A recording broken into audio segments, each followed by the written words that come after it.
What's going on, ladies and gentlemen, boys and sandwich makers? My name is Pwn, and we are here focusing on kind of a first impressions of the M60 in the support category. My God, is this thing girthy. Look at how big that thing is. Look at how big it is. Rappers are throwing money at it. It's so big. So, I love the M60 because it sounds badass, it looks badass, therefore it is badass.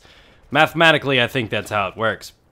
Now, first things first, I need to talk about this gun, and a couple other things that people just need to understand. And this is going to be, because I don't know the exact stats of this weapon, I'm going to go off of how I feel. And I'm an emotional roller coaster right now. And we're going to hope to see if I can give you guys the best gauge of what I think about this weapon, just going off of what I think and feel when using it. Okay, so before we hop into that, let's talk about how you actually unlock this bad boy, Yeah, so the M60-E4 is unlocked by getting one anti-vehicle ribbon, that's right, one anti-vehicle ribbon, and destroy 5 vehicles on Gulf of Oman. Does it not sound like those two go hand in hand? And I think I've actually had, like, anti-vehicle ribbons by killing, like, tugs and spawn beacons and stuff, so I don't know if that really applies. What I decided to do, scumbag Pwn, was just get in here, find an area where... I feel like such a dick for admitting this. It's okay, though, guys. I trust you. I got on here, and I started putting mines in front of where all the armor spawns, so when they hop into it, they get killed. So that's kind of what I did. So you guys can find what works for you. It was really easy to unlock, really quick. It took me 5-10 minutes, and I had the M60 in my hand and all its girthy wonderfulness. So there's that. Now let's talk about what this gun is and how it holds up against some of the other, LMGs or whatever in the game. Now, I like the gun. I personally do. There's something about the recoil that makes this thing so damn hard to use. It's got 100 shots, but it does have stronger damage than some of the other favorites like the 249.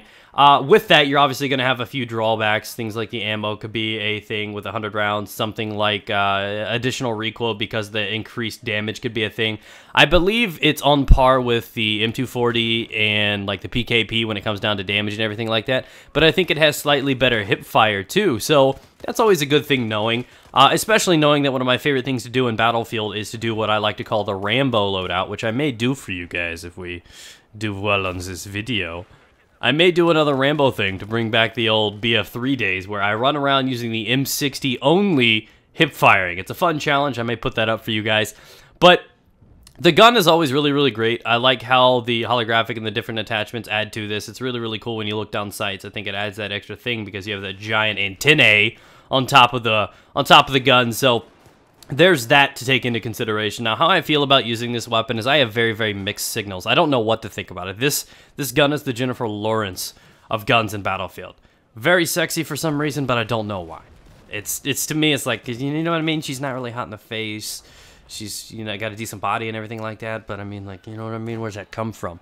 That's kind of what I am with the M60. Like, it performs well for me sometimes, and sometimes it's extremely inconsistent. And I think that's going to come down to the recoil. It's very hard to manage. Even though the damage holds on so well, I know it's going to be something that I find that, like, instant one burst, I kill a guy at long range. It happens sometimes. And then sometimes I have to do it for, like, 20 shots, and it just seems unnecessary. And that's just how I feel with the weapon. I find that I can perform pretty well with it, but things do get a little complicated here and there. And that's just where I am with the gun. So again, it's a great gun, but I honestly would favor the 249 over it just from experience reasons. That's just how I go with it. But again, very easy to unlock. And Omen is one of a beautiful maps. It's great in all quarters. It does have slightly better hip fire than some of the other ones that have increased damage like it does.